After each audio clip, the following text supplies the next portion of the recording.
This is dedicated to the one and only Alan Rickman, who portrayed the role of Severus Snape in the Harry Potter series. Alan passed away at the age of 69 for pancreatic cancer on January 14th, 2016. His role as Severus Snape was so memorable and perfected, no one can replace him as Severus Snape nor as an actor. He was very loved by thousands of people, colleagues, friends, fans, and his wife. He is deeply loved and missed always. Continue to rest in paradise, dear Alan. Chapter 1. A New School Year. Harry continued, "Professor, it's Miranda's birthday today, and that's why we're all skipping, to celebrate her birthday. Professor Dumbledore gave us all permission beforehand. You can ask him yourself if you're so concerned." "That may not be necessary, Mr. Potter. May I ask where all of you are headed?" I decided to respond back with a snotty attitude. "Like that's any of your concern, Professor." "I have every right to, Miss Parker." I let go of Harry's hand and took a step towards him with my arms crossed in front of my chest. "Oh yeah, such as?" "I am a teacher and an adult, you know. I have a right to ask where you're headed, especially on a school day where you should be in class instead." I rolled my eyes, not even bothering to engage it even further. Then Snape did something I wasn't expecting at all. He walked right up and kissed me on my lips, and Harry's right behind me. I stood there, not knowing what to do or if I should kiss him back. Of course, I didn't, though. What the bloody hell is wrong with Snape today? Has he gone crazy or something? Knowing that I wasn't saying or doing anything, he started to kiss me harder and rougher. Right in front of my friends, for that matter. I felt his teeth biting on my lower lip as his tongue was baking in. I pushed him off in a rush, forcefully exclaiming, "What the bloody hell, Snape? What is wrong with you?" He stood there frozen stiff like a deer in headlights standing in the middle of the road.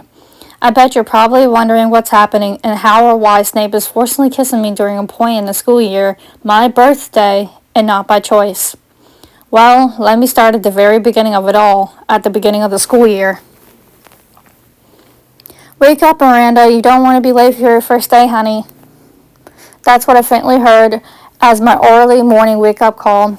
I opened my eyes and yawned as Hermione was already out of bed and gathering her clothes to get dressed.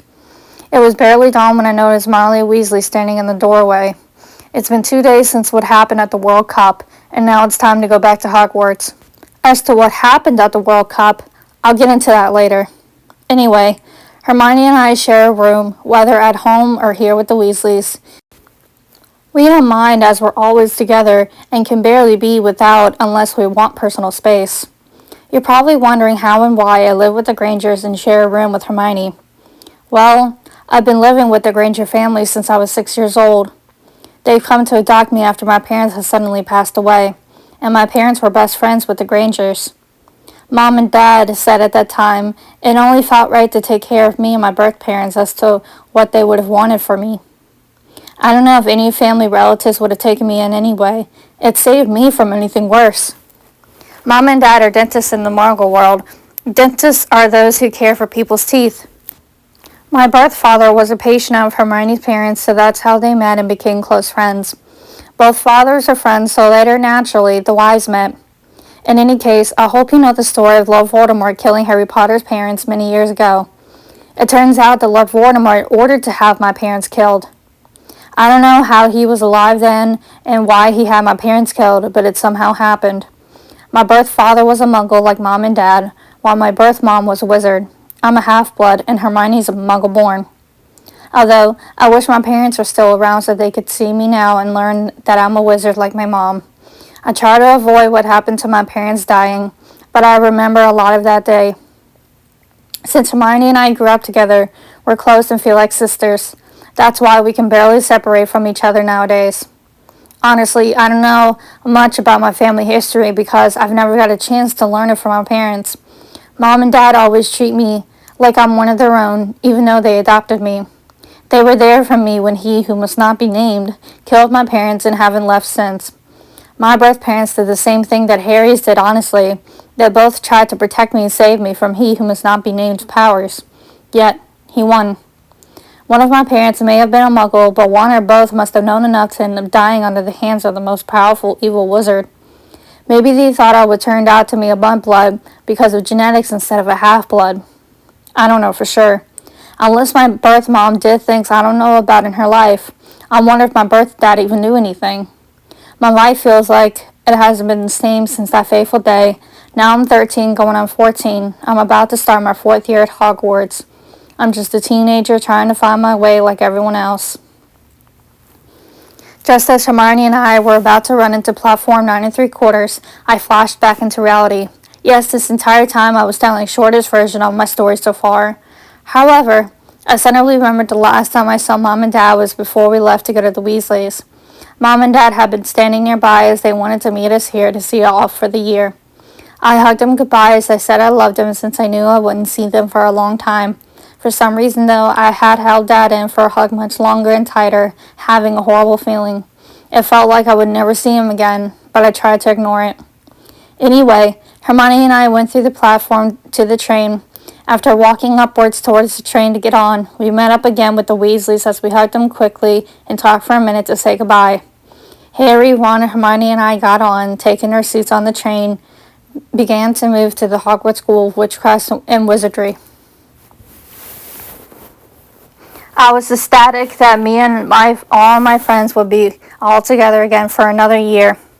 I missed us being together. They're all I really have left besides Mom and Dad as my step-parents. Suddenly, I heard the trolley lady nearby. "Anything from the trolley? Anything from the trolley?" Then she appears in our doorway looking at us four. "Anything from the trolley, dears?" Juan walks up and says, "Packet of Drew balls and a licorice wand." But then suddenly he mutters, "On the second thought, just the Drew balls." Harry offers, but Ron says no, and Harry looks at me. "Want anything, Miranda?" "If you wouldn't mind, I would like a cauldron cake." He nods his head as the lady finds one and gives it to Harry, and Harry gives her the money. Ron sits down, and Harry hands me my cauldron cake. It sits down. "Thank you, Harry," I said to him, smiling. "No problem." Then suddenly, I heard a woman's voice. "2 pumpkin pastries, please." I looked over as Harry did too and noticed that it was only Cho. After a glance between them two, she thanks the lady, and the lady asks Harry, but he doesn't want anything as he's not hungry. After the lady walked away, I happened to notice Hermione still had the newspaper in her grasp, but wasn't looking at it and looked up at us. Hermione stated, "This is horrible. How can the ministry not know who conjured it? Isn't there any security or—" I shrugged my shoulders in response. "I have no idea."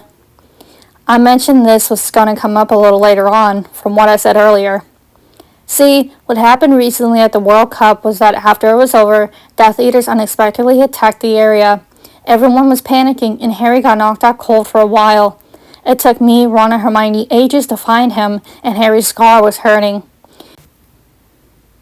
Harry and I saw something huge in the sky, but we couldn't exactly see what it was. Mr. Weasley saved us, and Harry didn't realize it was Voldemort's mark, but Hermione and I realized. Barty Crouch thought it was one of us who committed the crime, but Harry realized that the Death Eaters in the mask were Voldemort's followers. Not to mention, too, that Harry thought he saw a man from afar, but never saw his face. Deep down, Harry and I had a feeling that things would start changing eventually if Voldemort's followers were on the prowl. Anyway, Ron chipped in. "There are loads, according to Dad. That worried them. It happened right under their noses." Hermione and I noticed that Harry was rubbing his head again. "It's hurting again, isn't it, Harry?" Hermione stated. "Your scar." "I'm fine," he simply responds. She continues as she looks directly at him. "You know Sirius will want to hear about this, Harry. What you saw at the World Cup and the dream." We were silent as I watched Harry write a letter to Sirius, seal it up, mark his name on the front of it, and give it to an owl to deliver it. It suddenly got silent, and after a while I asked Harry, "So, Harry, tell me, do you fancy anyone yet?" He gave me a weird look and shook his head. "No, not really, besides Cho, which you already know." Hermione chipped in, "I know you fancy someone quite a lot, Miranda." She winked as I blushed lightly and looked down. "Hermione," I exclaimed while laughing, and she giggled. Ron asked curiously, "Who is it, Miranda?" She bluntly responded, "Professor Snape." "Hermione!" I quietly shouted playfully in response.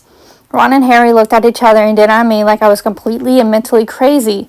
I mean, it's not my fault he's so mysterious and yet somehow very dashingly handsome in a weird way. Besides the fact he's my potion teacher. Yes, that doesn't include the obvious age gap, but something about him is attractive. See, I started to have a crush on him in year 3, and Hermione only knew because I told her. I just kept it between her and me until now, since it would be obvious one day.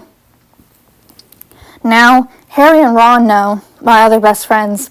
They said it was obvious to them that I had a crush on our potions teacher and never bothered to ask me about it. In other words, it was easy for them to tell, but they were too afraid to ask. Probably because they felt weird to try and bring the conversation up to me.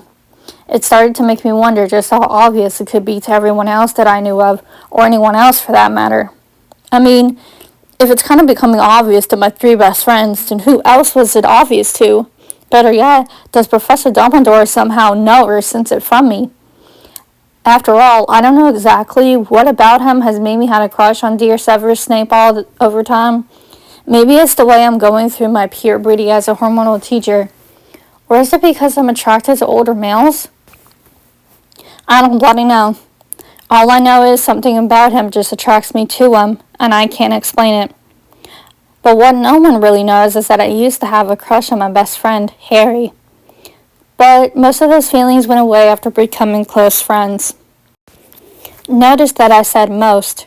Some of those feelings beyond friendship linger, but I never say anything because I don't want to ruin our friendship. After all that, I couldn't say anything back for fear of pure embarrassment. Since Harry was sitting right next to me, he rubbed my back lightly. Don't worry, Miranda, we'll support you about this, no matter what we think. You're our best friend, we'll always be here. Ron and Hermione nodded their heads in agreement as I smiled softly. Thanks, you guys. It made me feel better hearing that. They smiled back as we leaned into the middle in grouped hug. For the rest of the way to Hogwarts, we all laughed and talked with one another, as any small group of friends would do on a typical school day. It was nice because it felt like it's been so long since we all gotten to do that together. I also thought of the school year because I was interested in seeing how things would go down and thinking about a certain teacher.